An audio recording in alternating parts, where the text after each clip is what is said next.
Motivation is the reason you will fail. Most people believe it's the secret ingredient for success, a magical force to be summoned.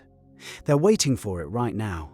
Both sides of this argument feel intensely personal, and the path you choose has consequences that will define your life. So where do you stand? By the end of this, you might realize you've been betting on the wrong horse entirely. The argument for motivation feels primal. It's the spark. It's the thunderclap of inspiration that hits you in the shower. The sudden, overwhelming urge to create, to build, to change. It's the emotional rocket fuel that launches great ventures and epic transformations. Think of the founder sketching a world-changing idea on a napkin, overcome with a vision so powerful it feels like a prophecy. That's motivation.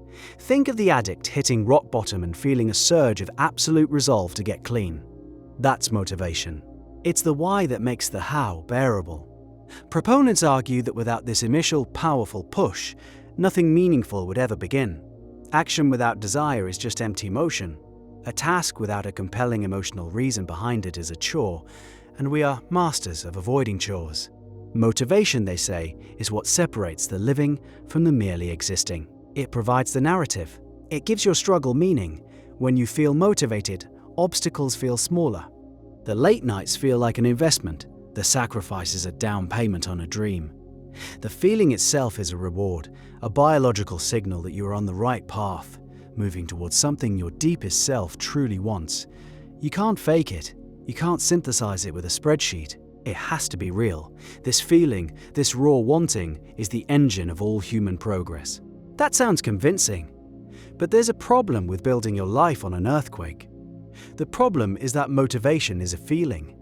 And feelings are fickle, unreliable, and fleeting.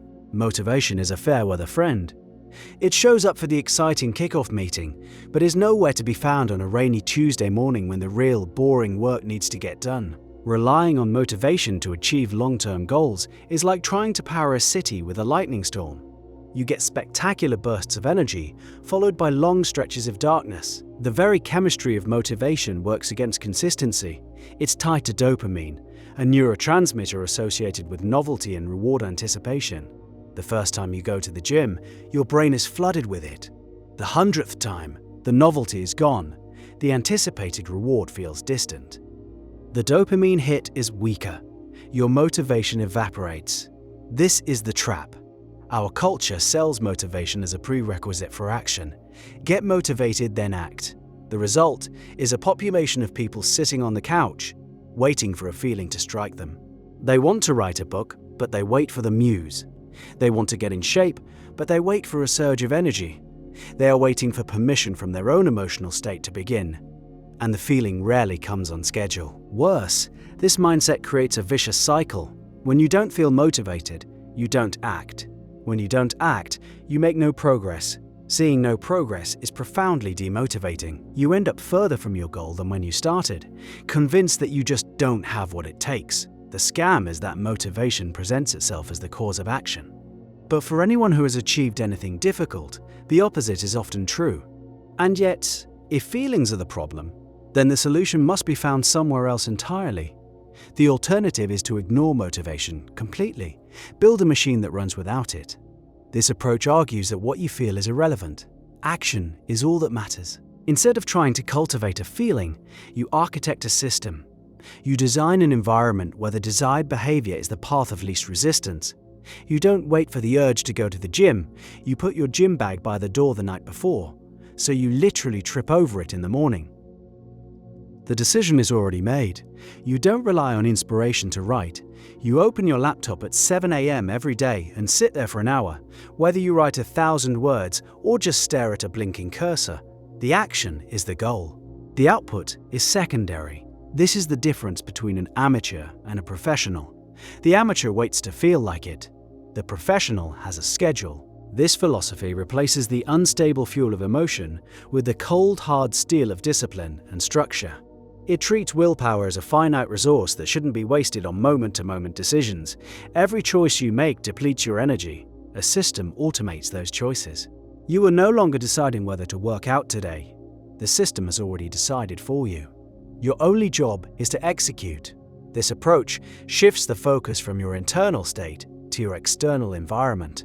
You want to eat healthier, you don't stock your pantry with junk food. The battle is won at the grocery store. You want to read more? You put a book on your pillow. The environment cues the behavior.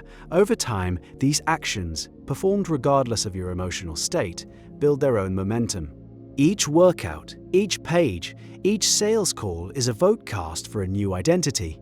You start seeing yourself as the kind of person who works out, even on days you hate it. The identity solidifies through action. The feeling of motivation becomes a pleasant but unnecessary byproduct. The system runs on its own. It's an elegant, powerful, and almost foolproof machine for progress. But this machine has its own ghost. The power of a system-based approach is undeniable. It's how habits are formed. It's how empires are built. It's the logic of compounding interest applied to human behavior. It circumvents the most unreliable part of our biology, our feelings, and replaces it with something dependable, a process. Professionals in every field, from athletes to authors to surgeons, rely on checklists, routines, and non-negotiable schedules. They understand that greatness is the result of thousands of mundane, uninspired actions stacked on top of each other. The painter who only paints when struck by genius will have an empty studio. The one who shows up to the canvas every single day, good day or bad, is the one who eventually produces a masterpiece. The system provides a floor. On your worst day, when you feel hopeless and exhausted, the system catches you. It tells you what to do next. Just do this one small thing. It keeps you from falling to zero. This turns huge, intimidating goals into a series of simple, manageable, and unemotional tasks. The goal of writing a novel is terrifying. The system of writing 500 words a day is just a task. Do that task enough times, and a novel appears. It feels almost like a magic trick. The system works while you are looking the other way. It is the triumph of process over passion. And yet, the other side has its own blind spot. What happens when the machine becomes a cage? A system without meaning is a prison. An efficient, productive, well-designed prison, but a prison nonetheless. A life built purely on discipline and automated routines, devoid of any emotional connection to the work, risks becoming a grey, joyless march. It can lead directly to burnout. You can build the world's most effective system for climbing a ladder, only to realize years later that the ladder was leaning against the wrong wall. The human spirit needs more than just efficiency. It needs a why. It needs a connection to something larger. The artist who forces themselves to paint every day but feels nothing is no longer an artist. They are a content producer.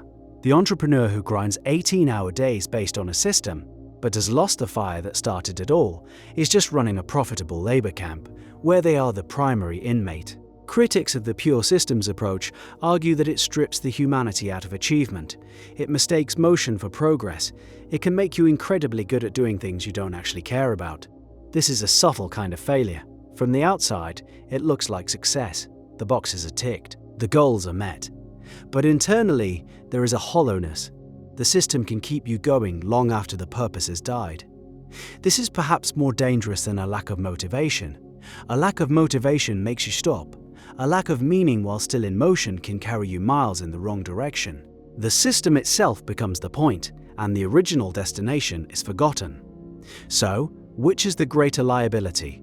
The unreliable passion that starts things, or the soulless efficiency that finishes them? Perhaps the debate itself is framed incorrectly. Maybe motivation and systems are two parts of a single mechanism. Motivation isn't the fuel for the car. It's the compass. It's the messy, emotional, intuitive process that helps you decide which direction to drive. It's the spark of desire that says, that mountain over there, that's the one worth climbing. It's valuable for choosing a destination, but it's a terrible vehicle for the journey itself. The journey requires a system, a reliable engine, a set of tires that can handle rough terrain, a schedule for refueling.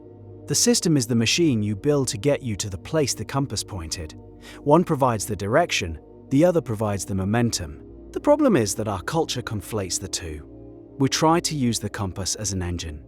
We get a flash of inspiration and expect that feeling to carry us all the way to the summit. When the feeling fades a few miles in, we think the journey is over, or the destination was wrong. We abandon the car and wait for a new compass reading. The answer might be to use motivation for what it's good for, big picture choices. Use it to decide what career to pursue, what project to start, what values to live by. Let that initial fire burn bright. And then, as it inevitably begins to fade, have the discipline to honor that initial choice by building a machine to carry you forward. A system, a routine, an environment. You use the memory of the motivation to fuel the construction of the system. This model integrates both sides. It respects the power of the initial emotional spark, but acknowledges its temporary nature.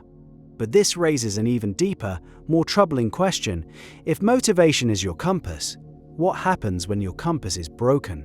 What if the things that motivate you are based on ego, or envy, or the expectations of others? What if you're pointed confidently in a direction that leads to your own ruin? So, you're left at a crossroads.